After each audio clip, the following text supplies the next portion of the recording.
ওয়াল্লাযীনা সাবারু ইবতিগা ওয়াজহি রাব্বিহিম, এক শ্রেণীর মানুষ আছে যারা আল্লাহর সন্তুষ্টির জন্য সবর করে, আল্লাহর সন্তুষ্টির জন্য সবর করে। এই আয়াতে কারিমার পিছনে বিখ্যাত বিখ্যাত ঘটনা আছে। পরিবার নিয়ে প্রথম যারা ঈমান এনেছিলেন মক্কার বুকে, তিনি ছিলেন হযরতে আম্মারের বাবা ইয়াসার, আর হযরতে আম্মারের মা ছিলেন হযরতে সুমাইয়া। এই মানুষগুলা ব্যতিক্রম মানুষ ছিলেন।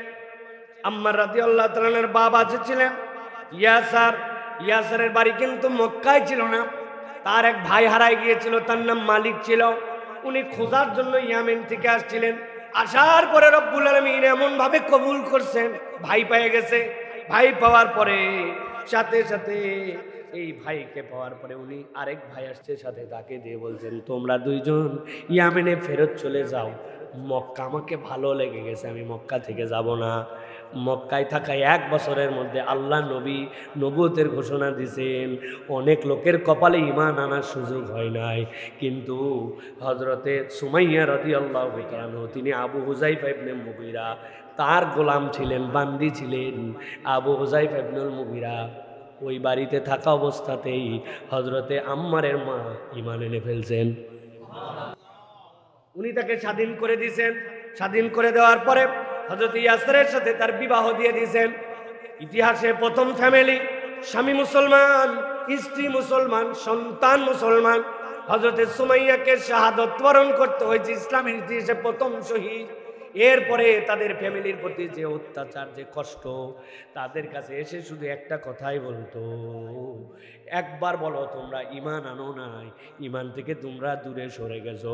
এক সময় কষ্টের কারণে, তীব্র আযাবের কারণে ওনার দিলের মধ্যে ঈমান আছে, কিন্তু মুখে বলছেন ঠিক আছে যাও। বাকি লোকজন বলল আম্মার তো বিগড়ায় গেছে আযাবের কারণে, দেখো উল্টাপাল্টা কথা বলছে। আল্লাহ রাব্বুল আলামিন আয়াতে কারিমা নাযিল করলেন, মান কাফারা বিল্লাহি মিন বাদি ঈমানিহি ইল্লা মান উকরিহা ওয়া কলবুহু মুতমাইন্নুম বিল ঈমান।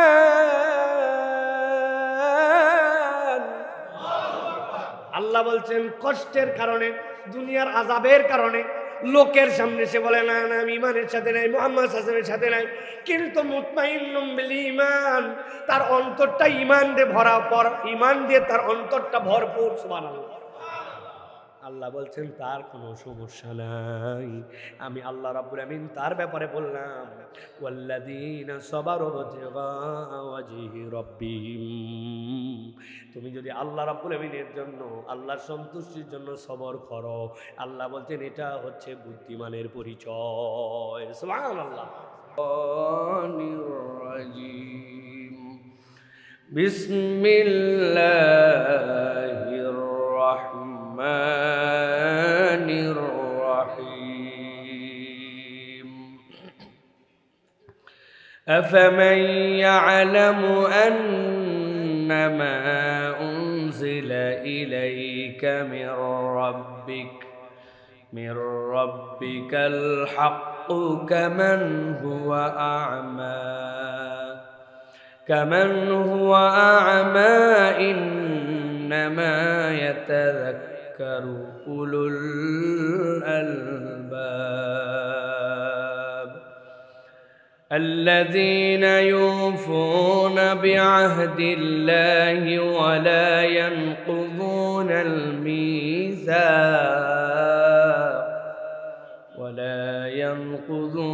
الميثاق والذين يصلون ما أمر الله به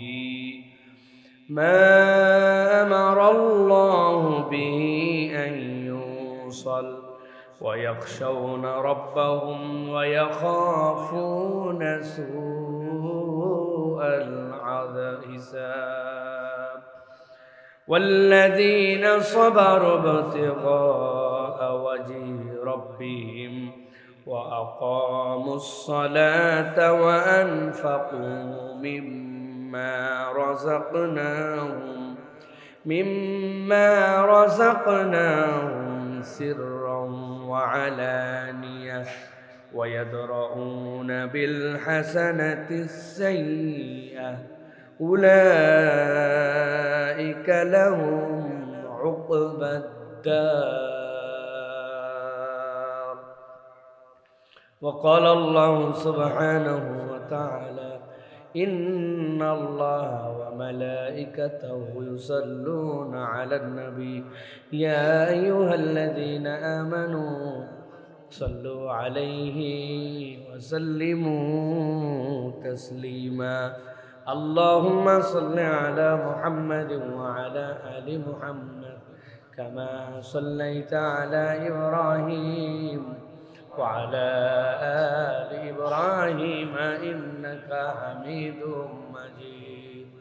اللهم بارك على محمد وعلى آل محمد كما باركت على إبراهيم وعلى آل إبراهيم إنك حميد مجيد. আলহামদুলিল্লাহ, আল্লাহ রাব্বুল আলামিনের কাছে কৃতজ্ঞ হচ্ছি যে আল্লাহ রাব্বুল আলামিন আমাদেরকে সাইয়্যিদুল আইয়াম জুমার দিনে আল্লাহ রাব্বুল আলামিনের ঘরে আল্লাহর জিকির করার জন্য আগে ভাগে আসার বসার তৌফিক, যোগ্যতা, সুস্থতা, মন মানসিকতা, পরিবেশ পরিস্থিতি দান করলেন। সে আল্লাহর কাছে আমরা কালিমাতুশ শুকর আদায় করি। সকলে পড়ছি আলহামদুলিল্লাহ। দরুদ এবং সালাম বর্ষিত হোক মানবতার মহান মুক্তির দূত আকায়ে নামদার তাজেদারে মদিনা আপনার আমার প্রিয় রাসূল জনাবে মুহাম্মদুর রাসূলুল্লাহ সাল্লাল্লাহু আলাইহি ওয়াসাল্লাম। সম্মানিত হাজিরিন, আজকের এই জুমা পূর্ব অধিবেশনে সংক্ষিপ্ত সময়ে আমরা যে বিষয়ে আজকে কথা শুনতে চাই সেটি হচ্ছে কোরআনুল কারীমের অন্যতম একটি সূরা, সূরা রাদ। এই সূরা রাদের ভিতরে আল্লাহ রাব্বুল আলামিন দুনিয়াতে মানুষদেরকে দুইটা ভাগে ভাগ করছে। ভাগ করে আল্লাহ রাব্বুল আলামিন জিজ্ঞাসা করেছেন যে আল্লাহর বিধান আসার পরে তোমাদের কাছে হক জানার পরেও যে সেটাকে স্বীকার করে আর যে অন্ধ, এই দুই দল কি এক? আল্লাহ বলতেছেন না, এই দুই দল এক নয়। তাহলে হক আল্লাহর পক্ষ থেকে আসলো, মেনে নিল এক দল, আর এক দল হক চিনলো কিন্তু মানলো না। আল্লাহ বলছেন সে অন্ধ, আর যে হক চিনে মেনে নিল সে হচ্ছে চাক্ষুষ্মান। আল্লাহ বলছেন এই দুই দল এক হতে পারে না। এখন আল্লাহ রাব্বুল আলামিন যাদেরকে চাক্ষুষ্মান বলেছেন এবং আল্লাহর জিকির আসার পরে আল্লাহ নিজে বলছেন উলুল আলবাব, এরা হচ্ছে বুদ্ধিমান মানুষ, জ্ঞানওয়ালা মানুষ। আল্লাহ রাব্বুল আলামিন এই আয়াতে কারিমার পরে টানা 10টা গুণাগুণের কথা আল্লাহ বর্ণনা করে বলছেন যে যারা এই গুণওয়ালা হবে, এই চরিত্রে চরিত্রবান হবে, আল্লাহর দৃষ্টিভঙ্গিতে তারা আল্লাহর কাছে বুদ্ধিমান হিসাবে, উলুল আলবাব হিসাবে বিবেচিত হবে। আর যাদের কাছে এই সত্য জানার পরেও যারা এইটা মানবে না, তারা দেখতে চোখওয়ালা, 80 বছর বাঁচে, চশমা লাগে না, কিন্তু আল্লাহ বলতেছেন এই চোখ বাসারাতের চোখ না, এই চোখ কেবল চর্ম চোখ, আসলে এরা আল্লাহর কাছে অন্ধ। সুতরাং আমরা আমাদের আলোচনাটা টাইটেল এভাবে করতে পারি আজকে, কুরআন সুন্নাহর আলোকে আল্লাহর ঘোষিত চোখওয়ালাকে আর চোখ ছাড়াকে। চোখওয়ালার গুণাগুণ কি কি? চোখওয়ালার গুণাগুণ এইটা না যে দুইটা চোখ আছে আর চোখ দিয়ে খুব ভালো দেখতে পায়, এইটা চোখওয়ালার গুণাগুণ আল্লাহর ভাষায় নয়।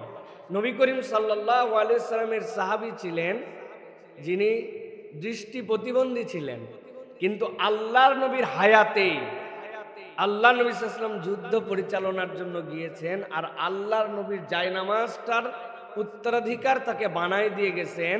ওই সময় দৃষ্টিওয়ালা সাহাবী আরো ছিল, কিন্তু যোগ্যতাটাই দৃষ্টি প্রতিবন্ধীর এমন লেভেলে পৌঁছাইছিল যে আল্লাহর নবীর মেহরাবে দাঁড়ায় ইমামতির দায়িত্ব তিনি পাইছিলেন।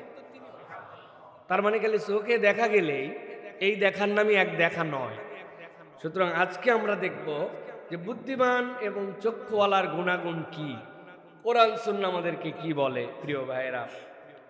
সূরা রাদের ভিতরে এ বিষয়ে আল্লাহ রাব্বুল আলামিন আলোচনা করেছেন। আমরা সেখান থেকে কিছু কথাবার্তা শোনার জন্য চেষ্টা করব প্রিয় ভাইয়েরা। আল্লাহ রাব্বুল আলামিন বলছেন, প্রথমে মানুষদেরকে আল্লাহ রাসূল সাল্লাল্লাহু আলাইহি ওয়াসাল্লামের মাধ্যম দিয়ে, যেটা সূরা রাদের 19 নম্বর আয়াত থেকে আল্লাহ রাব্বুল আলামিন আলোচনা শুরু করেছেন। আল্লাহ বলছেন, আফামান ইয়ালামু আন্নামা উনজিলা ইলাইকা মির রাব্বিকাল হক। আল্লাহ বলতেছেন, এই মানুষ কি সেই মানুষের মতো হতে পারে নাকি? কোন মানুষ? যেই মানুষের প্রতি আপনার প্রতি যে হক অবতীর্ণ হয়েছে, ওই হক আসার পরে সেইটাকে সে চিনে ফেলেছে, সেইটা সে মেনে নিয়েছে। আল্লাহ বলছেন এই লোক। আর কামান হুয়া আমা, যেই ব্যক্তি চেনার পরেও অন্ধত্ব গ্রহণ করলো, সে দৃষ্টি তার নাই। আল্লাহ বলতেছেন এই দুই দল লোক কি কখনো এক হতে পারে নাকি? ইন্নামা ইয়াতাযাক্কারু উলুল আলবাব। আল্লাহ বলছেন উপদেশ সবাই গ্রহণ করতে পারে না, বুদ্ধিমানেরাই কেবল উপদেশ গ্রহণ করে। বুদ্ধিমান বলতে আল্লাহ কি বুঝালেন? আল্লাহ রাব্বুল আলামিন কেন এই কথা বললেন? হক আসার পরেও মক্কার জমিনে এমন কতকগুলা মানুষ ছিল যাদেরকে ওই সময়ে কেবলমাত্র তাদের বুদ্ধির কারণে, তাদের জ্ঞানের কারণে আবুল হাকাম বলা হতো। জ্ঞানের পিতা। জ্ঞানের পিতা মানে কি? এটা তার জন্য একটা উপাধি, এমন উপাধি, এত জ্ঞানী যে কোনো বিষয়ে পরামর্শের জন্য মানুষ তাদের কাছে যেত। তাদের শিল্প সাহিত্য, তাদের আরবির চর্চা, তাদের কাব্য প্রতিভা এমন লেভেলে পৌঁছাইছিল, মানুষজন তাদের মুখাপেক্ষী ছিল। কিন্তু আল্লাহ রাব্বুল আলামিন বলছেন হক আসার পরে, কোরআন আসার পরে, আল্লাহর বিধান তাদের কাছে পরিষ্কার হওয়ার পরে, মুহাম্মাদুর রাসূলুল্লাহ আল্লাহর পয়গম্বর চিনে ফেলেছে তারা। এই কালাম যে রচনা করা সম্ভব নয়, রাত্রেবেলা তেলাওয়াত শুনে শুনে বুঝেছে তারা। কিন্তু কেবলমাত্র নিজেদের কারণে যারা সেখান থেকে পিঠ ফিরায় নিছে, মুখ ফিরায় নিছে। আল্লাহ বলছেন কামান হুয়া আমা, দেখতে পাও তার চোখ আছে, কিন্তু আল্লাহর কাছে সে অন্ধ ছাড়া আর কিছুই না। আল্লাহ রাব্বুল আলামিন বলছেন ইন্নামা ইয়াতাযাক্কারু উলুল আলবাব। নিশ্চিতভাবে জেনে রাখো, হক থাকার পরেও সবাই এটা গ্রহণ করতে পারে না। এইটার জন্য বুদ্ধি লাগে। সুবহানাল্লাহ, কি বুদ্ধি লাগে? আল্লাহ রাব্বুল আলামিন বলছেন আল্লাযীনা ইউফুনা বিআহদিল্লাহ। 1 নম্বর গুণাগুণ, 10টা গুণ সংক্ষেপে বলবো। 1 নম্বর গুণাগুণ, আল্লাহ বলছেন তোমার বুদ্ধি আল্লাহ রাব্বুল আলামিনের সত্য, এটা যদি তুমি স্বীকার করো, 1 নম্বরে সেই মানুষের কোয়ালিটি হচ্ছে আল্লাহর সাথে যা ওয়াদা করেছিল, এই বান্দা আল্লাহর ওয়াদাকে ভুলে যায় না। আল্লাহু আকবার। কি ওয়াদা করলাম আমরা আল্লাহর সাথে? কোন ওয়াদার ব্যাপারে আল্লাহ বললেন? ওয়াদা তো সকাল সন্ধ্যা আমরা করি, ধান্দাবাজি ওয়াদাও আমরা করি। সামনে রমজান আসতেছে, ভাই নামাজ ধরেন না যে আপনি? এই রমজান থেকে শুরু করছি দেখেন, একবার খালি উমরায় যায় আর হজে যায় মানুষ, আর আমি আগেরটা থাকবো না। মেয়ের বিয়েটা খালি দেই, দেখেন কেমনে পরিবর্তন হওয়া লাগে। আল্লাহর সাথে সকাল সন্ধ্যা ওয়াদা করে, নানান ধরনের অপেক্ষা আল্লাহকে করায়। আল্লাহ বলতেছেন এইটা কিন্তু মূল ওয়াদার সাথে তোমার ওয়াদার মিল নাই। তুমি আল্লাহর কাছে কি ওয়াদা করছিলে? আল্লাহ রাব্বুল আলামিন সূরা আরাফ, কুরআনুল কারীমের 7 নম্বর সূরা 172 নম্বর আয়াতের মধ্যে এই যে আল্লাহ বলছেন আল্লাহর সাথে কৃত ওয়াদা তুমি রক্ষা করো। কি ওয়াদা আল্লাহর সাথে তুমি করছো? আল্লাহ বলছেন আল্লাযীনা ইউফুনা বিআহদিল্লাহ। এইটা কি ওয়াদা জানো? ওয়া ইযা খাযা রাব্বুকা মিন বানি আদামা মিন যুরিম। আল্লাহ বলছেন আল্লাহ বনি আদমের প্রত্যেকের পৃষ্ঠদেশ থেকে যখন তারা পিপিলিকার হালতে ছিল, আলমে আরওয়াতে ছিল, রুহের জগতে ছিল, আল্লাহ বলছেন আল্লাহ প্রত্যেকের কাছেই ওয়াদা নিয়েছেন। কেবলমাত্র তার কাছেই নয়, যুররিয়াতাহুম, তার যত নসলে বংশ আসবে সকলের কাছে আল্লাহ ওয়াদা করেছেন। কি ওয়াদা করেছেন এবং কি ওয়াদা নিয়েছেন। আল্লাহ বলছেন ওয়াশহাদাহুম আলা আনফুসিহিম, তাদের নফসের কাছ থেকে আল্লাহ রাব্বুল আলামিন ওই দিন শাহাদা নিয়েছিলেন, আলাস্তু বিরাব্বিকুম, আমি কি তোমাদের রব নই? ক্বালু বালা, প্রত্যেক বনি আদম তাদের পিঠ থেকে যত সন্তান কিয়ামত পর্যন্ত আসবে, আল্লাহ বলছেন তাদের রূহগুলা আল্লাহর কাছে বলছিল অবশ্যই অবশ্যই আপনি আমাদের রব। আল্লাহ বলছেন শাহিদনা আন তাকুলু ইয়াউমাল কিয়ামাতি ইন্না কুন্না আন হাযা গাফিলিন।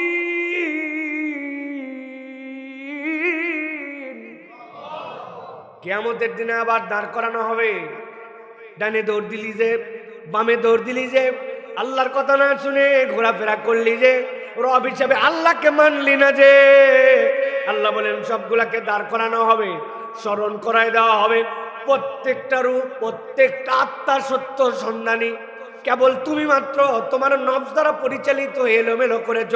আল্লাহ বলছেন দাঁড় করায় জিজ্ঞাসা করা হবে ওই দিন, তখন তারা সবাই আমার নিজেরাই বলবে আল্লাহ আমরা সত্যি সত্যি এই স্বীকারোক্তি দিয়েছিলাম, কিন্তু আজকে আমরা গাফেল, কেননা আমরা আমাদের স্বীকারোক্তিকে আমরা ভুলে গেছিলাম। আল্লাহ বলছেন আমি কোরআনের মাধ্যমে, নবীর মাধ্যমে, তুমি তো জানতে না, তোমার স্মৃতিতে সেইটা নাই, কিন্তু আমি আল্লাহ তোমাকে সবগুলা বুঝায় জানাই দিয়ে রাখলাম। তুমি যদি উলুল আলবাব হও, বুদ্ধিমান হও, তোমার এক নম্বর গুণাগুণ হবে আল্লাহর সাথে রুবুবিয়াতের যে স্বীকারোক্তি ছিল ওই স্বীকারোক্তির ব্যাপারে অটল অবিচল থাকা। আল্লাহ এই জায়গায় অন্য কোনো শব্দ ব্যবহার না করে কেন রব বলেছেন আল্লাহকে, এইটার ব্যাখ্যাও মুফাসসিরিনে কেরাম বিস্তারিত করেছেন। আল্লাহ তো তিনি যিনি একটা সৃষ্টিকে কেবল সৃষ্টি করে ছেড়ে দেন না, ছোট থেকে সেটাকে পূর্ণতা দেন, সব সময় যিনি দেখভাল করতে পারেন তিনি হচ্ছেন রব, তিনি হচ্ছেন আল্লাহ। সব যিনি দেখভাল করছেন তিনি হচ্ছেন আল্লাহ। আল্লাহ এই জন্য বলছেন এক নম্বর তোমাদের জন্য বুদ্ধিমানের পরিচয় যে তুমি যদি আল্লাহ রাব্বুল আলামিনের এই সত্যকে স্বীকার করো, হক যদি চিনে ফেলো, তাহলে তুমি তোমার প্রতিশ্রুতির উপরে অটল অবিচল থাকবা, তুমি ডানে বামে দৌড়াবা। কোরআনুল কারীম আমাদেরকে বলছে দুনিয়াতে মানুষ হচ্ছে দুই ধরনের। এক ধরনের মানুষ হুঁশে আছে, জ্ঞানে আছে, কিন্তু আল্লাহ রাব্বুল আলামিনের কাছে এই মানুষগুলা জীবিত থাকার পরে এগুলা হুঁশে নাই, এইগুলা মরার মতো, এইগুলার জ্ঞান নাই, যদিও অনেক দক্ষতা পৃথিবী ফাটায় ফেলতেছে। আল্লাহ রাব্বুল আমিন বলছেন এই মানুষগুলাকে কেন জ্ঞান নাই বললাম জানো নাকি? আল্লাহ সূরা হাসরের ভিতরে ব্যাখ্যা করেছেন 20 নম্বর আয়াতে কারিমার থেকে, লা ইয়াস্তাউই আসহাবুন নারি ওয়া আসহাবুল জান্নাহ আসহাবুল জান্নাতি হুমুল ফাইজুন। দুই ধরনের লোকই আছে, এক ধরনের লোক চলতেছে, অন্য ধরনের লোক চলছে। আল্লাহ বলছেন একজনের গতিপথ হচ্ছে জান্নাতের দিকে, আরেকজনের গতিপথ হচ্ছে জাহান্নামের দিকে। দুইজনেরই পা, দুইজনেরই চোখ, দুইজনেরই আকল আছে, বাহ্য দৃষ্টিতে দেখা যায়, কিন্তু আল্লাহ বলছেন তোমার পদক্ষেপ যদি জান্নাতের দিকে না হয় তাহলে আল্লাহ বলছেন এই মানুষগুলা সফল কামদের অন্তর্ভুক্ত নয়। নবীকে আল্লাহ বলছেন আপনি জিজ্ঞাসা করেন কুল হাল ইয়াস্তাউিল্লাযীনা ইয়ালামুনা ওয়াল্লাযীনা লা ইয়ালামুন, দুনিয়াতে জানে যে আর জানে না যে এই দুই দল কি এক নাকি? আপনি বলবেন হুজুর আমি ডাক্তার, আমি ইঞ্জিনিয়ার, দুনিয়ার হেন কেন জ্ঞান নাই আমার কাছে নাই, আমি বিখ্যাত অমুক বিশেষজ্ঞ তমুক বিশেষজ্ঞ। আল্লাহ বলছেন এইগুলা কোনোটাই না জানা নয়, এইগুলাও জানা। তবে কুল হাল ইয়াস্তাউিল্লাযীনা ইয়ালামুন, এই ইলম কোনটা? যেই ইলমের দ্বারা তুমি সফলতার রাস্তা চিনো, যেই ইলম তোমাকে তোমার রবের কাছে নিমজ্জিত করে দেয়, যেই ইলমের দ্বারা তুমি তোমার আল্লাহর ওয়াদাগুলোকে মনে রাখতে পারো, যেই ইলম তোমাকে ঈমান চিনায়, তোমার আল্লাহ চিনায়, ওইটা হচ্ছে তোমার জন্য জ্ঞানের পরিচয়।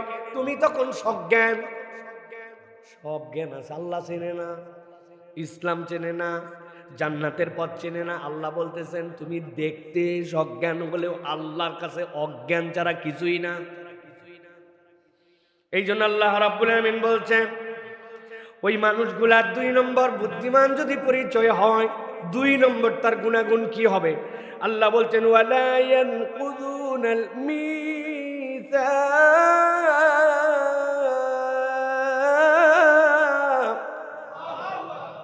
জ্ঞাতসারে কখনো এই মানুষগুলা অঙ্গীকার ভঙ্গ করবে না, ওয়াদা ভঙ্গ করবে না, ওয়াদা খেলাপকারী হবে না।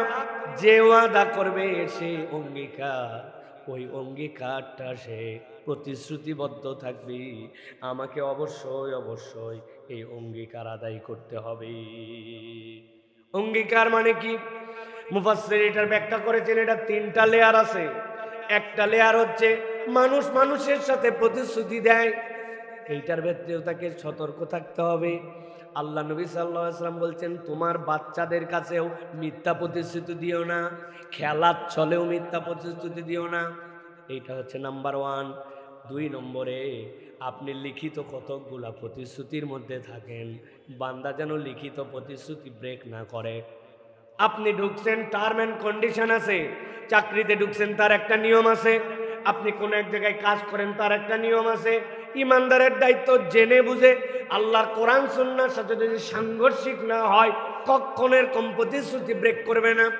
3 নম্বর প্রতিশ্রুতি, আল্লাহ এবং তার রসুলের সাথে বান্দা কতগুলা প্রতিশ্রুতি দিয়ে ফেলে, যেইগুলো আমরা অনেক সময় মান্যত করে ফেলি, আমরা অনেক সময় কসম করে ফেলি, এইটাও তখন ওই বান্দার জন্য ওয়াজিব হয়ে যায়। 3টা প্রতিশ্রুতির ক্ষেত্রে ইমানদার সতর্ক থাকে, যেহেতু আল্লাহ রাব্বুল আমিন বলেছেন সে তার প্রতিশ্রুতি ব্রেক করে না। বাপ মাকে বলে আসছে আমি একদম ভালো করে পড়বো, বাপ মা শুধু টাকা পাঠায় যায়, উনি এই জায়গায় আড্ডাবাজির মতো একটা জিন্দেগি পাইছি। এলেম অর্জন করার ক্ষেত্রে ফাঁকি মারে, হক আদায় করে না, পড়ালেখা করে না, ইচ্ছা মতো তার জীবনযাপন করে। আল্লাহ বলছেন এইটাও তার ইমানদার হিসাবে প্রতিশ্রুতির ব্যতিক্রম, আল্লাহর কাছে এটার জন্য জবাবদিহি করা লাগতে পারে। অফিসে চাকরি করে, অন্য ওয়াক্তের নামাজের কি খবর জানা নাই, কিন্তু জোহরের সময় গেলে 1 ঘন্টার নিচে তার নামাজ হয় না, এত নামাজ পড়া পড়ে জোহরেরটা শুধু। কারণ ওই সময় অফিসের ব্রেক থাকে, ওই ব্রেকটার সর্বোচ্চ সদ্ব্যবহার করার জন্য সে চেষ্টা করে প্রিয় ভাইরা। অথচ গতিময় নামাজ অন্য সময় তার অস্থির। এই জন্য প্রিয় ভাইরা সব জায়গায় ইমানদারকে মনে রাখতে হবে আল্লাহ রাব্বুল আলামিন আমাদের জন্য যে প্রতিজ্ঞা আমরা করেছি, এই প্রতিজ্ঞা যেন আমাদের কখনো না ভাঙে। 3 নম্বরে আল্লাহ বলছেন ওয়াল্লাযীনা ইয়াসিলুনা মা আমারাল্লাহু বিহি আইয়ুসাল, ওই ব্যক্তি আল্লাহ কর্তৃক নির্ধারিত যে সম্পর্কের সাথে সম্পর্কিত, এই সম্পর্ক কখনো ব্রেক করে না। এইটারও 2 ধরনের ব্যাখ্যা মুফাসসিরিনে কেরাম করেছেন। তারা বলছেন এই মানুষ তো সেই মানুষ আত্মীয়তার সম্পর্কগুলা সে রক্ষা করে, তার আত্মীয় যারা, তার রক্তের বন্ধন যারা, এই বন্ধনগুলা থেকে সে কখনো নিজে নিজে ইচ্ছা করে সম্পর্ক নষ্ট করে দেয় না। বর্তমান বাংলাদেশ সহ দুনিয়ার বুকে অধপতনের যতগুলা কারণ, এর অন্যতম কারণ আত্মীয়তার সম্পর্ককে আমরা গুরুত্ব দেই না, ঠিক না? বিরাট বিরাট আমাদের বন্ধু বান্ধব, ফেসবুকের বন্ধু, অমুকের বন্ধু, দূরে দূরে আপন আত্মীয় স্বজন, তাদের ব্যাপারে আমরা সতর্ক না, তাদের ব্যাপারে আমরা খোঁজ খবর রাখি না। হযরত আলী কাররামাল্লাহু ওয়াজহাহু তিনি বলতেছেন মান সাররাহু আইয়ুমাদ্দা লাহু ফি উমরিহি ওয়া ইউসা লাহু ফি রিজকিহি ওয়া ইউদফা আনহু মাইতাতাস সু, কোন ব্যক্তি যদি জীবনে 3টা জিনিস পেতে চায়, হযরত আলী কাররামাল্লাহু ওয়াজহা তিনি বলছেন কোন ব্যক্তি যদি তার জীবনে 3টা নিয়ামত পেতে চায়, সে চায় আমার দীর্ঘ বরকতময় একটা হায়াত হোক, আমার রিজিকটা খুব প্রশস্ত হয়ে যাক, আর আমার অপমৃত্যু, এমন মৃত্যু যেখানে তওবা করার সময় পাই নাই, হঠাৎ করে মৃত্যু হয়ে গেছে, আমি অপমৃত্যু যেন তার না হয়। হযরত আলী বলছেন তার মাত্র 1 ডোজ ঔষধ খাওয়া লাগবে এই 3টা নিয়ামত পেতে চাইলে, দীর্ঘ বরকতময় হায়াত। 2 নম্বরে প্রশস্ত রিজিক, কারো কাছে মুখাপেক্ষী হতে হয় না, আল্লাহ তার জন্য রিজিক আর রিজিক। আর 3 নম্বরে সে যদি তার জীবনে অপমৃত্যু, যেটা আমরা বলি যে মৃত্যুটা সে প্রত্যাশা করে না, এরকম একটা মৃত্যু হয়ে গেছে, অ্যাক্সিডেন্টে মৃত্যু হয়ে গেছে, আগুনে পুড়ে চলে গেছে, মৃত্যু তো মৃত্যুই, কিন্তু এই মৃত্যু কেউ প্রত্যাশা করে না, এটা যদি না চায়, তিনি বলতেছেন ফালিয়াত্তাকিল্লাহ ওয়াল ইয়াসিল রাহিমাহ, সে যেন আল্লাহকে ভয় করে তার আত্মীয়তার সম্পর্কটা ঠিক রাখে। যদি আত্মীয়তার সম্পর্ক ঠিক রাখে, রেহেমের সম্পর্ক ঠিক রাখে, আল্লাহকে ভয় করে, হযরত আলী বলছেন তার এই তিনটা জিনিস আল্লাহ তার জীবনে অফুরন্ত করে দিবেন, আর তার অপমৃত্যু থেকে আল্লাহ তাকে বাঁচাই দিবেন। সুবহানাল্লাহ ওয়া বিহামদিহি। এই জন্য আল্লাহ রাব্বুল আলামিন আপনার আমার জন্য বলছেন ওয়াল্লাযীনা ইয়াসিলুনা মা আমারাল্লাহু বিহি আন ইউসাল, সম্পর্ক ঠিক রেখো। দ্বিতীয় ব্যাখ্যা হচ্ছে নবীদের সাথে সম্পর্ক ঠিক রাখা। আমার এই বিধান আল্লাহর পক্ষ থেকে পয়গম্বরের মাধ্যমে জেনেছি। আল্লাহ রাসূল সাল্লাল্লাহু আলাইহি ওয়াসাল্লাম আমাদের ইবাদতের মডেল। আল্লাহ যা বলছেন তা মানি, কিন্তু এটা মানি কিভাবে? মানি তো আমার হাবিব সাল্লাল্লাহু আলাইহি ওয়াসাল্লাম যেভাবে দেখাই দিয়ে গেছেন ওইভাবে মানি। এই সম্পর্কটা ঠিক রাখা। আপনি পণ্ডিতি করে নবী যেটা করে নাই ওইটা আপনি করেন, নবী যেটা করতে বলেছেন ওইটা আপনার মনের মধ্যে লাগে না, তাহলে সম্পর্কটা ঠিক থাকলো না। এই জন্য এই সম্পর্কটা আমাদেরকে ঠিক রাখতে হবে। এটা হচ্ছে বুদ্ধিমান মানুষের 3 নম্বর গুণাগুণ।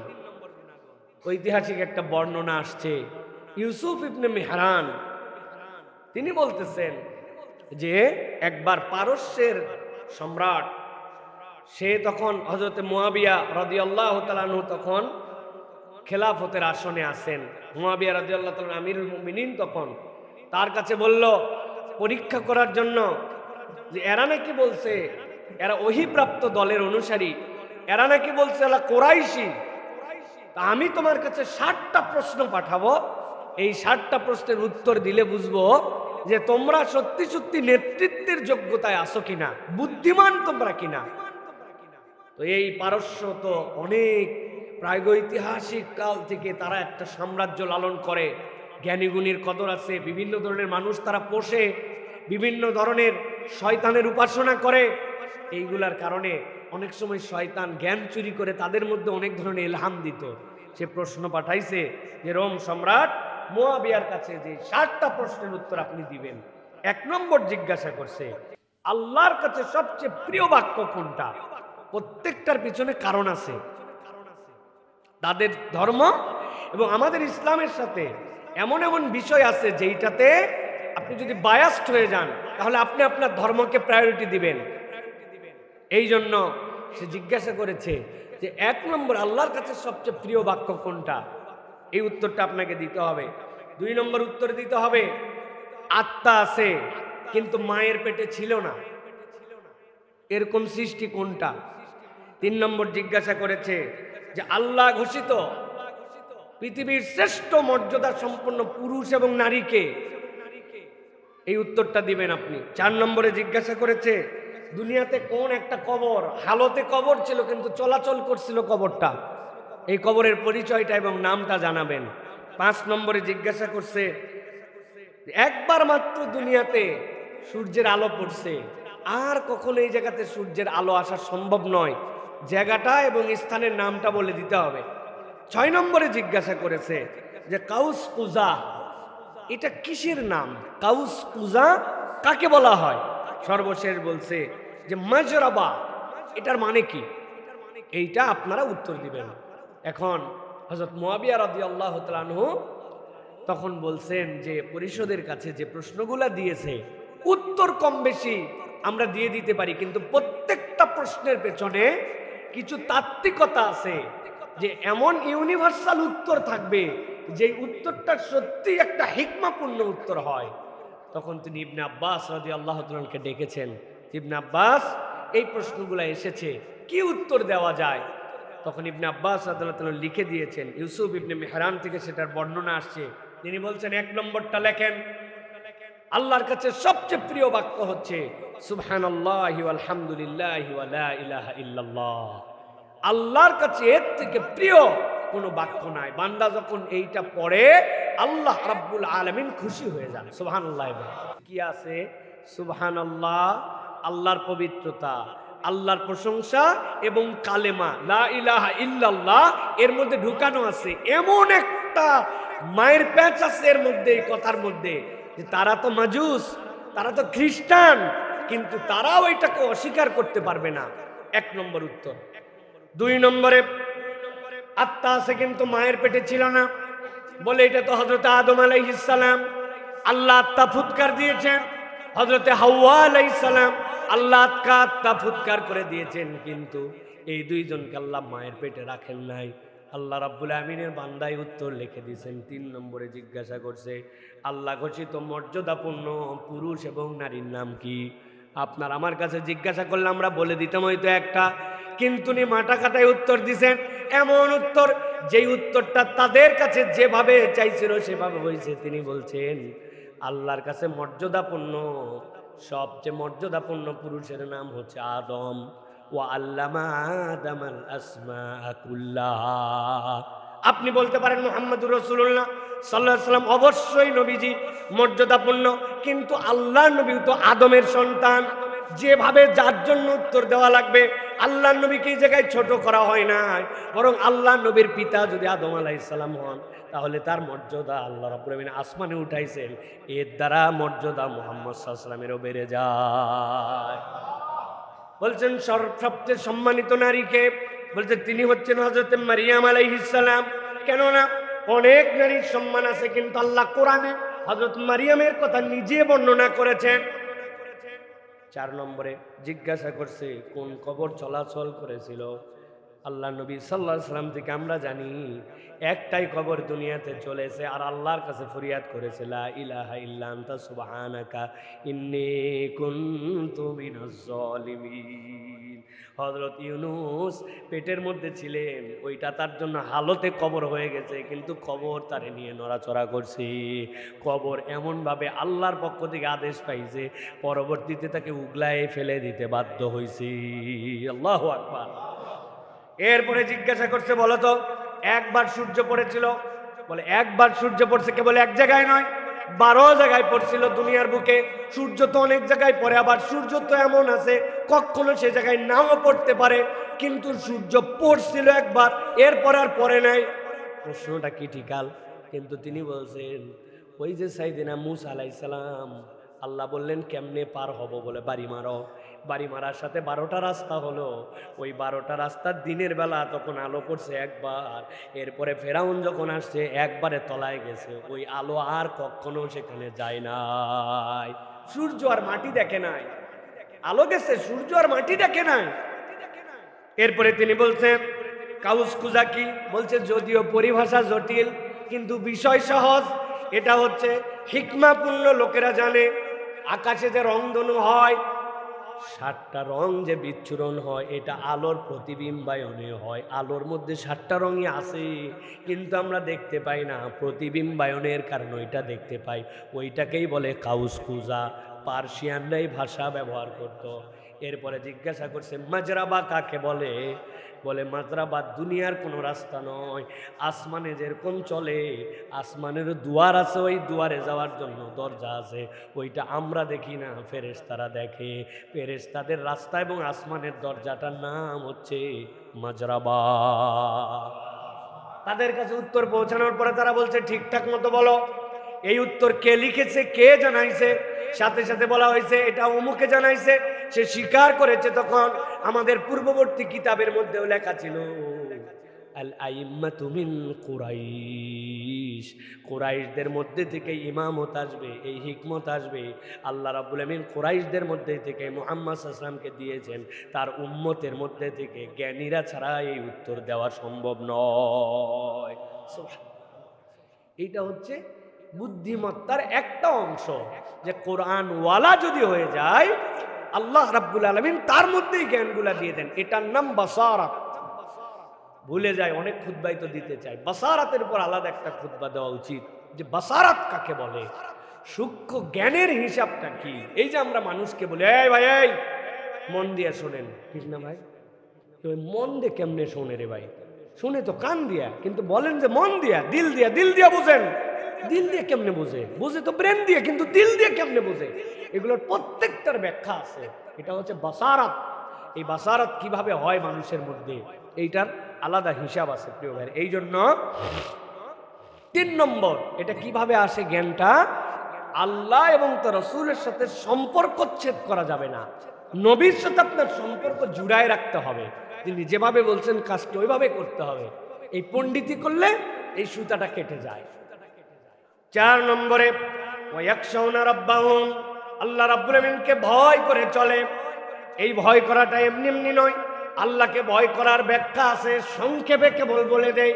আল্লাহ ভীতি মানে এইটা, রব্বুল আলামিন আমাকে যা আদেশ করেন আমি সেইটা গ্রহণ করি, আর আল্লাহ রাব্বুল আমিন যা আমাকে নিষেধ করেন সেখান থেকে আমি দূরে থাকি, এটা হচ্ছে আল্লাহর ভয়। তুমি কি আল্লাহকে ভয় করো? আওয়াজ দিয়ে বলছে হ্যাঁ আল্লাহকে ভয় করি। আল্লাহকে ভয় করে কিন্তু ওয়াক্তের নামাজ পড়ে না, আল্লাহকে ভয় করে কিন্তু মিথ্যা কথা বলে, আল্লাহকে ভয় করে কিন্তু বন্ধু বান্ধব একসাথে বসলে গীবত গিল্লা করে। তার মানে আল্লাহ যা নিষেধ করেছেন আপনি সেইটা করেন, আবার আল্লাহকে ভয় করি বলি, এইটা বড় বেশি খতরনাক, বিরাট বড় বিপজ্জনক। এটা বোঝানোর জন্য আমি একটা ছোট উদাহরণ অনেক সময় দেই।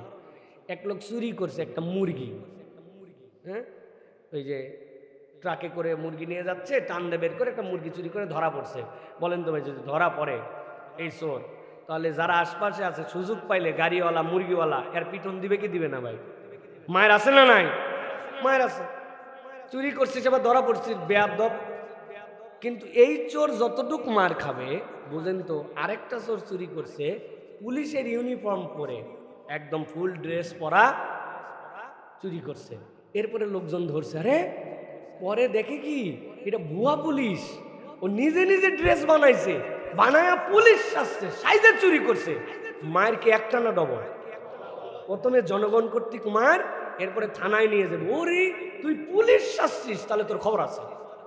এখন বুঝেন আমাদের অবস্থা এখন কিন্তু ডবল মায়ের খাওয়ার জোগাড়। নিজেরা পরিচয় দিয়ে রাখছি, আপনি আপনি ভাই হিন্দু না, আপনি না, কি বলবেন, কি বলবেন আপনি উল্টো পাল্টা, হ্যাঁ মুসলমান ইমানদার, আল্লাহকে ভয় করেন, পরিমাণে আল্লাহ ছাড়া কাকে ভয় করবো ভাই, ভয় করলে তো তাকেই করতে হয়। এই কথা বলে ওজনে কম দেয়, এই কথা বলে মিথ্যা কথা বলে, এই কথা বলে ধোঁকাবাজি করে, এই কথা বলে আল্লাহর আইনের পক্ষে থাকে না, এই কথা বলে সেকুলারিজম খোঁজে, এই কথা বলে আল্লাহর আইনের বিরোধিতা করে, ঠিক কিনা? এটা কি তা? এটা পুলিশের ড্রেস পরা 2 নম্বর, এর পিটন ডবল। বুঝে নিয়েন প্রিয় ভাই, আল্লাহ বলছেন ওয়ায়াখশাউনা রাব্বাহুম, তুমি বুদ্ধিমান, তাহলে আল্লাহ রাব্বুল আলামিনকে তোমাকে ভয় করতে হবে, এর কোনো বিকল্প নাই। প্রিয় ভাইরা, আল্লাহ নবী সাল্লাল্লাহু আলাইহি সাল্লাম এই ভয়ের ক্ষেত্রে একটা ভয় আমাদেরকে দেখাইছে। নবীজি বলছেন দুনিয়ার বুকে তুমি আল্লাহকে ভয় করো কি করো না, এইটার প্রমাণ হবে 5 শ্রেণীর মধ্যে তুমি যদি থাকো, তাহলে তোমার জন্য জান্নাতে ঢোকা হারাম হয়ে যাবে। বাকি কাজগুলা করলে মাফ পাওয়ার সুযোগ আছে, কিন্তু যদি মানুষ 5 শ্রেণীর কাজের মধ্যে যায় তাহলে সে 2 নম্বরই কেবল মুসলমান নয়, সে আল্লাহর সাথে প্রতারণা করেছে। 1 নম্বরে নবী বলছেন লা ইয়াদখুলুল জান্নাতা সাহিবু খামসিন, 5 শ্রেণীর মানুষ যদি হও তোমাকে জান্নাতে ঢোকার সুযোগ নাই। 1 নম্বর মুদমিনু খামর, তুমি যদি মাদকাসক্ত হও, নেশা যদি তোমার জীবনে থাকে, জান্নাতে ঢুকতে পারবে না, এটা 1 নম্বর। 2 নম্বরে আল্লাহ বলছেন ওয়ালা মুমিনুন বিসিহরিন, যদি তুমি জাদু টোনা বিশ্বাস করো, জাদু টোনার সাথে তোমার সম্পর্ক থাকে, কুফরি কালাম করে মানুষের জন্য বিভিন্ন ধরনের টোনা মারে, বান মারে, নানান কাজ করে জাদু টোনার আশ্রয় নেয়, অথবা জাদু টোনা দিয়ে নিজের আবার চিকিৎসা করে।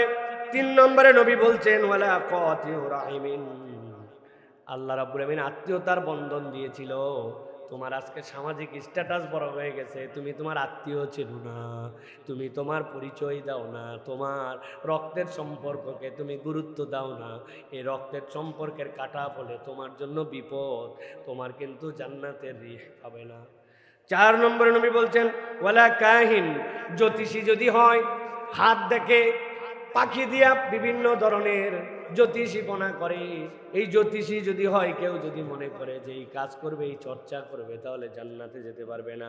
আল্লাহ বলছেন আরেকটা হচ্ছে ওয়ালা মান্নান, যদি তুমি দান করার পরে আবার খোঁটা দাও, এই খোঁটা দানকারীকে আল্লাহ জান্নাতে নিবে না। খুব সাবধান প্রিয় ভাইরা। এই জন্য ওয়ালা ইয়াখশাউনা রাব্বাহুম, আমি যে আল্লাহ রাব্বুল আলামিনকে ভয় করি, ওয়া ইয়াখশাউনা রাব্বাহুম, তার প্রমাণ হচ্ছে নিদেন পক্ষেই 5টা জিনিসের সাথে আমার সম্পর্ক নাই। এগুলোর মধ্যে আমরা অনেকেই জাদুটোনা এগুলোর সাথে নাই, আমরা নিজেরাও জ্যোতিষীও না, কিন্তু 2টা জায়গায় আমাদের বিরাট ধরা খাওয়ার চান্স আছে। একটা হচ্ছে খোঁটা দেওয়া, আর একটা হচ্ছে সম্পর্ক রক্ষা করি না আমরা, আত্মীয়তার সম্পর্ক নাই আমাদের সাথে। প্রিয় ভাইরা, চাচতো ভাই, মামাতো ভাই, ফুফাতো ভাই, খালাতো ভাই, এগুলা চিনি না আমরা, নাম বলতে পারি না আমরা, এমন অবস্থা আমাদের হয়ে গেছে। প্রিয় ভাই, এই জেনারেশন তাও পারে, নেক্সট জেনারেশনে যায় এগুলো চিনবেই না, এগুলো কোনো সম্পর্কই নাই, যে যার মতো। আর মানুষকে খোঁটা দেওয়া, মানুষকে কিছু দেওয়ার পরে, হ্যাঁ ভুলে গেছে তো না, ওই সময় আমি না থাকলে তোর কেউ ছিল না, এই যে খোঁটা দেওয়া, দান করার পরে, বিভিন্ন কিছু করার পরে, এটা একদম রুট লেভেল থেকে উপর পর্যন্ত আছে। আপনার বাসার কাজের মহিলাকে আপনি কিছু দিয়েছেন, দিয়ে হয়তো 2 দিন গ্যাপ দিছে, আপনি তখন সব অতীত ইতিহাস তুলে ধরে তারে খোঁটা দেন।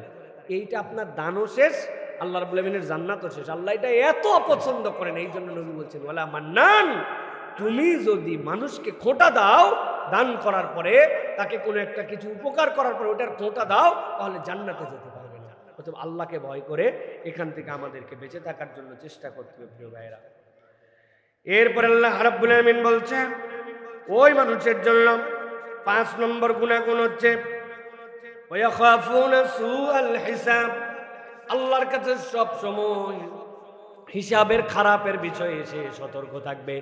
বিস্তারিত কথা বলার এখানে সুযোগ নাই, কেবল ছোট্ট করে বুঝে রাখেন সুআল হিসাব কাকে বলছেন। নবী বলে দিয়েছেন, আল্লাহ নবী বলছেন, মানুষ 2 ধরনের আল্লাহর কাছে উপস্থাপিত হবে।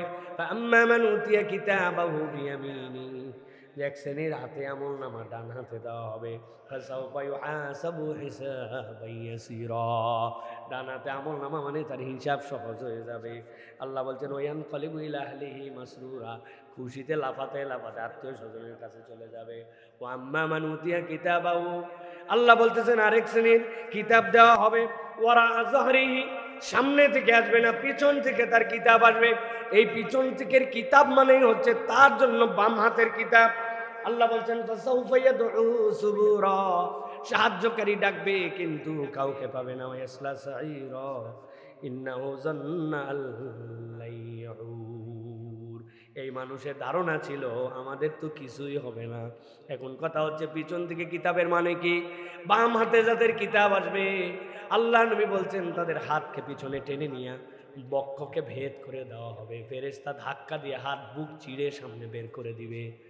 সেই না বুক চিরে সামনে বের হবে, ওই মানুষগুলো আল্লাহর কাছে চিৎকার করে বলতে শুরু করবে, ইয়া লাইতানি লাম আদরি মা হিসাবিয়া, ইয়া লাইতাহা কানাতিল কাদিয়া।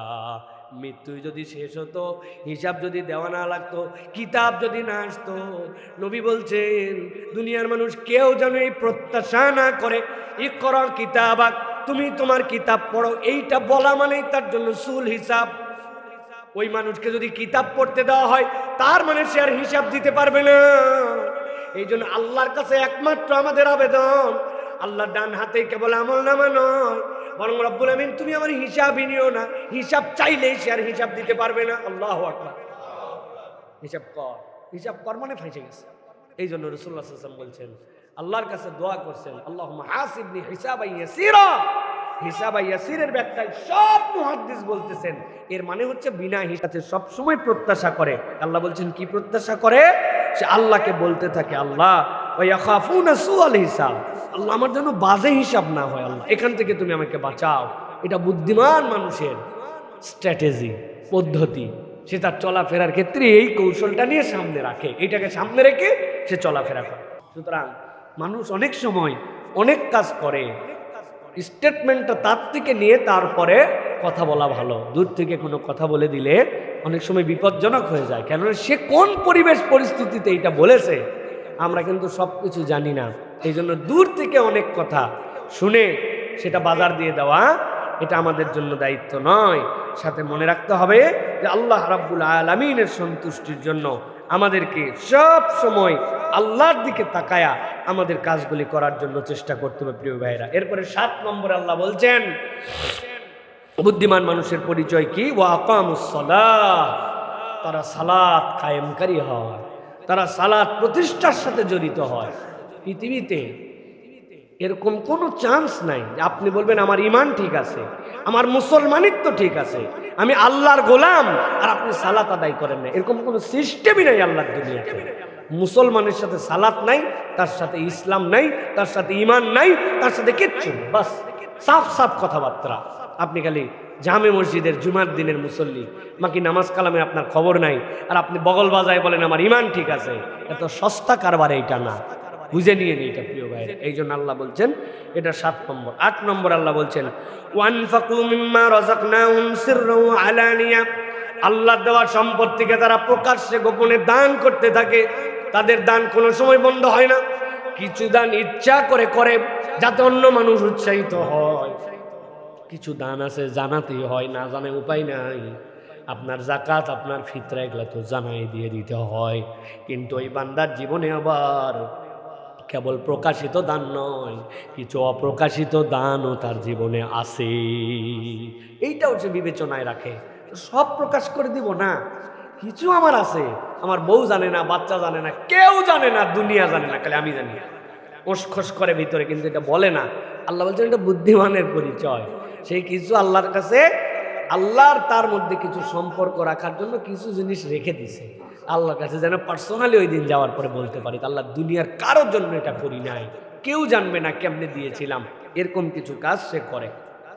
আল্লাহ বলছেন এরপরে তার আরেকটা গুণাগুণ হচ্ছে ওয়ায়াদরাউনা বিল হাসানাতিস সাইয়্যা উলাইকা লাহুম উকবাদ-দার। আল্লাহ বলছেন তার একটা গুণাগুণ ওয়ায়াদরাউনা বিল হাসানাতিস সাইয়্যা, সে নেকগুলাকে নেক দিয়েই সে বদলা দেয়, খারাপের বদলা খারাপ দিয়ে দেয় না। ইয়াদরাউনা প্রতিরোধ করে, বিল হাসানাতিস সাইয়্যা ভালো দিয়ে খারাপকে প্রতিরোধ করে। সে যে কোনো খারাপ কিছুর বিপক্ষে একটা ভালো কিছু চালু করার জন্য চেষ্টা করে। আল্লাহ বলছেন ইমানদারের তবিয়ত হবে খারাপ যেইটাও হবে তার বিকল্প সে কিছু না কিছু একটা দাঁড় করাবে। বাংলাদেশে এই একটা ক্ষেত্রে আলহামদুলিল্লাহ আমাদের তরুণরা একটা বিপ্লবিক পরিবর্তন আনছে। গান হতো, বাজনা হতো, মেলা হতো, হই হই হতো, অনেক কিছু হতো। আলহামদুলিল্লাহ বাংলাদেশে এখন ব্যাপক পরিমাণে এর পরিবর্তে মাহফিল হয়, তাফসির হয়, ইসলামী জলসা হয়। এগুলোর অনেক ল্যাকিংস আছে, এগুলো নিয়ে অনেক কথা আছে, এগুলোকে আরো ফ্রুটফুল বানানোর পদ্ধতি আছে। কিন্তু যেই মাঠে এইটা হতো আর কিছু না হোক, এর বিপক্ষে ওখানে কোরআন হয়। এটা একটা বিরাট বড় একটা বৈপ্লবিক পরিবর্তন। এই জন্য প্রিয় ভাইয়েরা আমাদেরকে সব সময় মনে রাখতে হবে যে আমাদের খারাপের পরিবর্তে আমাদেরকে সব সময় ভালো কিছু দিয়ে সেটা যেন রিপ্লেস হয়। আল্লাহ রাব্বুল আলামিন বলছেন বান্দারা তোমরা কি জানো উলাইকা লাহুম উকবাদ-দার, এই কাজগুলা যারা করে তারা তাদের প্রকৃত বাসস্থানে চলে যাবে। সুবহানাল্লাহ বলেন। আমাদের প্রকৃত বাসস্থানটা কি ভাই? এই উকবাদ-দারের ব্যাখ্যা সুবহানাল্লাহ বিহামদি মুফাসসিরিনে কেরাম এটার ব্যাখ্যা করেছেন যে উকবাদ-দার আল্লাহ রাব্বুল আলামিন মূলত এর দ্বারা আদম আলাইহিস সালাম যে জান্নাতে ছিলেন তার সন্তানদেরকে আল্লাহ বলছেন তারা জান্নাতে যাবে পিতার ওয়ারিস নামায়। ওইটাই হচ্ছে তার মূল জায়গা। দুনিয়াতে কয়েকদিনের জন্য আসছে, তুমি তো জান্নাত থেকে আসছো, তোমাকে আমি জান্নাতে নিব। সুবহানাল্লাহ। এই জন্য প্রিয় ভাইয়েরা আমাদেরকে সব সময় এই বিষয়টাতে আমাদেরকে সতর্ক থাকতে হবে যে আমরা কোন জায়গার থেকে আসলাম এবং কোন জায়গা আমাদের ডেস্টিনেশন, এটা আমাদেরকে মনে রেখে আমাদেরকে চলতে হবে। প্রিয় ভাইরা আল্লাহ রাব্বুল আলামিন এরপরে বলেছেন আপনার আমার জন্য উকবাদ-দার কি জানো?